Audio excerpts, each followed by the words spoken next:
Assalamualaikum, kami dari kumpulan 10. Tajuk kajian kami ialah Batu Bersurat Kuala Berang, Terengganu. Kumpulan kami terdiri daripada Assalamualaikum warahmatullahi wabarakatuh. Nama saya Muhammad Farid bin Zamzuri, C21E831. Saya Muhammad Wafi bin Nur Effendi, bernombor metrik C21A1870. Saya Zara Kasyaf bin Muhammad, nombor metrik C21A2231. saya Nur Atirah binti Mokhtar, pemegang nombor metrik C21A1947. Saya Nur Izzulfa Ayuni binti Aziz, nombor metrik C21A1987. Saya Nabiha binti Rahman, bernombor metrik C21A1876. Latar belakang Batu Bersurat. Latar belakang Batu Bersurat Terengganu. Batu Bersurat Terengganu yang dianggarkan telah berusia lebih kurang 700 tahun ini merupakan batu bersurat yang mempunyai ukiran yang paling tua dan tulisan Jawi yang pertama ditemui di Malaysia.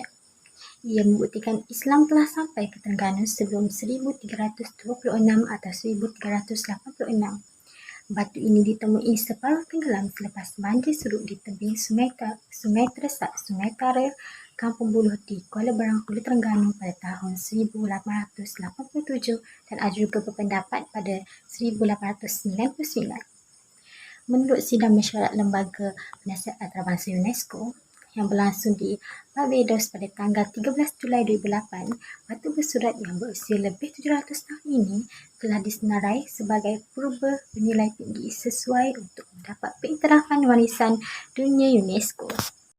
Fakta penemuan batu bersurat Terengganu bermula apabila saudagar Arab bernama Said Hussein bin Ghulam Al-Bukhari secara tidak sengaja menjumpai sebutir batu bersurat di tebing Sungai Teresak, Sungai Tara, Kampung Buluh di Kuala Berang, Hulu Terengganu selepas berlakunya banjir. Ia dijumpai di bahagian tangga surau di Kampung Buluh yang dijadikan alas membasuh kaki untuk naik ke tangga surau tersebut. Batu bersurat Terengganu ini menjadi bukti dan teks pada batu yang mengesahkan agama Islam sudah bertapak dan menjadi anutan masyarakat dan pemerintah di Terengganu sejak sekian lama. Selain itu, Islam merupakan agama rasmi di Terengganu. Saya akan membahas sejarah batu bersurat. Pada tahun 1887, batu bersurat telah dijumpai di kawasan Padang Tara di tepi Sungai Tara di Kampung Buluh, Kuala Berang, Hulu Terengganu. Kemudian pada tahun 1902, batu ini dijumpai pula oleh Said Hussein bin Ghulam Al-Bukhari, seorang ahli perniagaan. Dia menjumpai di bahagian tangga surau Kampung Buluh yang dijadikan alas membasuh kaki untuk naik ke tangga surau tersebut. Batu itu telah patah sebahagian di sebelah atasnya. Ahli perniagaan tersebut meminta penghulu dan orang kampung mengangkat dan meletakkan di atas rakit untuk dibawa ke Kuala Terengganu. Sampai di Kuala Terengganu, batu itu dipersembahkan ke bawah Duli Yang Maha Mulia Sultan Zainal Abidin yang ketiga dan kemudian batu itu diletakkan di atas Bukit Puteri. Pada tahun 1923, batu ini telah dihantar ke Muzium Singapura dengan jalan pinjaman. Apabila Muzium Negara di Kuala Lumpur siap dibina, batu tersebut dibawa ke Kuala Lumpur sebagai pinjaman Muzium Raffles Singapura. Pada 12 Februari 1987, Kerajaan Negeri Terengganu telah menulis surat kepada Jabatan Muzium menyatakan hasrat untuk mendapatkan kembali batu itu untuk dijadikan bahan pameran di Muzium Terengganu. Pada tahun 1991 pula, Jemaah Menteri telah memutuskan supaya batu bersurat dipulangkan kepada Kerajaan Negeri Terengganu. Oleh itu, batu ini merupakan sebuah peringatan bahasa Melayu yang terawal yang dijumpai di semenanjung Malaysia berkaitan dengan peristilahan agama Islam sebagai agama rasmi dan undang-undang Islam. Seterusnya, kandungan batu bersurat. Terdapat 4 bahagian tafsiran kandungan pada batu bersurat ini yang mencatatkan hukum zina, fitnah dan zakat. Isi teks pada batu bersurat ini mengenai undang-undang seorang raja. Catatan yang terkandung pada batu ini telah menyebut Islam sebagai agama rasmi dan ia menerangkan hukum hakikat Islam mengenai maksiat dan ke segala muka. Pada muka pertama dengan catatan mengatakan Rasulullah dengan arwah sertabi mereka asal pada Dewata Mulia Raya beri hamba meneguhkan agama Islam. Dengan benar bicara demar mereka bagi sekalian hamba Dewata Mulia Raya. Dibunuhkan ini penentu agama Rasulullah SAW Raja Mandalika yang benar bicara sebelah Dewata Mulia Raya di dalam bumi. Penentuan itu fardu pada sekalian raja Bernia. Jika Islam menurut si tetah Dewata Mulia Raya dengan benar bicara berbaiki penuh penentuan itu, maka titah seri diwatuka. Tuhan menduduki tamara ini penuh Terengganu Adi pertama ada Jumaat di bulan Rajab ditahan salatan di sana kala baginda Rasulullah SAW telah lalu 702. Maksudnya, sahabat dan keturunan Nabi berharaplah kepada Tuhan yang Maha Mulia. Pemimpin yang benar akan bercakap berdasarkan Tuhan yang mulia. Jika Islam menurut Tuhan yang mulia, berbicaralah dan perbaikilah tempat penentuan itu, kata Seri Paduka. Undang-undang ini adalah undang-undang pertama di Terengganu dan ini masih digunakan pakai di Thailand. Pada Jumaat di bulan Rajab disuratkan masa telah berlalu.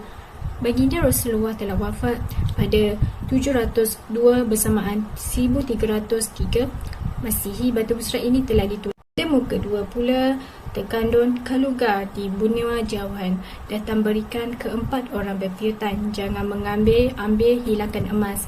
Kelima, dema baran orang merdeka, jangan mengambil tugas buat temasnya jika ia ambil hilangkan emas. Keenam, dema baran orang buat bala cara laki-laki perempuan satita.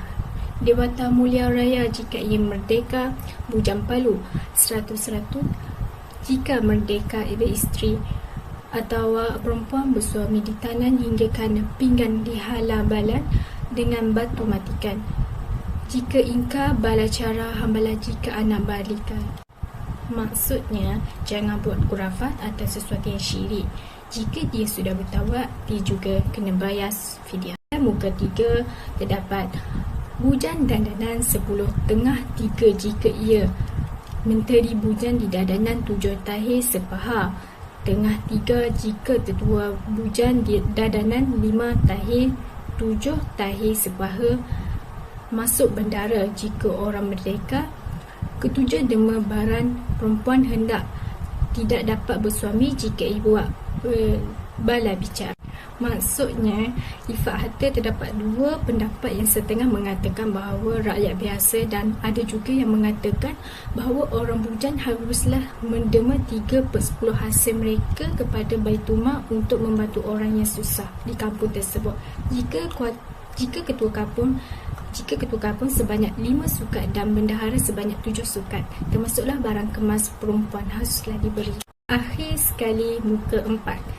Tiada benar dendanan setahir sepaha ke-9 derma. Seri Paduka Tuhan, siapa tiada harta dan dandanan. Ke-10 derma jika anakku atau pemaikanku atau cucuku atau keluargaku atau anak. Tamaran ini segala isi tamaran ini barang siapa tidak menurut tamaran ini laknat Dewata Mulia Raya. Dijadikan Dewata Mulia Raya bagi yang langgar secara tamaran ini. Maksudnya secara ringkas berdasarkan fitnah, jika ia memfitnah ia haruslah didenda. Sulta batu bersurat. Yang pertama, jenis batuan dan bentuknya sama, berwarna kelabu gelap, berbentuk tabula dengan 4 muka yang agak rata, tirus di bawah dan lebar. Selain itu, kebanyakan batuan granit yang dijumpai beratnya antara 30 hingga 50 kg.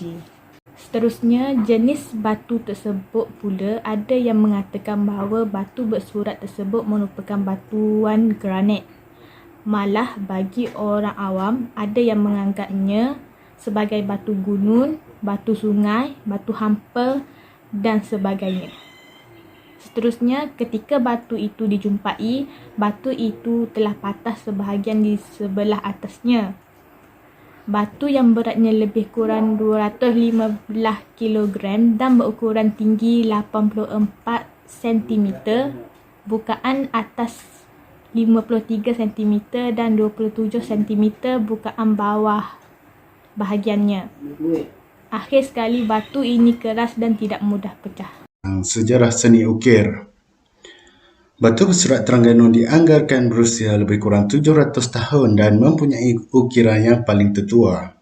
Kewujudan batu bersurat ini boleh dikategorikan sebagai hasil peninggalan sejarah kebudayaan megalitik atau zaman batu hidup. Catatan menunjukkan batu bersurat ini diukir pada Jumaat 22 Februari 1303 Masihi. Menurut kajian Syekh Muhammad Naqib Al-Atas, Ukiran batu bersurat ini mempunyai unsur yang membentukkannya, antaranya seni ukir batu. Batu ini mempunyai bahagian besar di atasnya dan semakin kecil ke bawah. Jenis batu yang digunakan untuk diukir adalah batu granit yang keras dan tidak mudah pecah.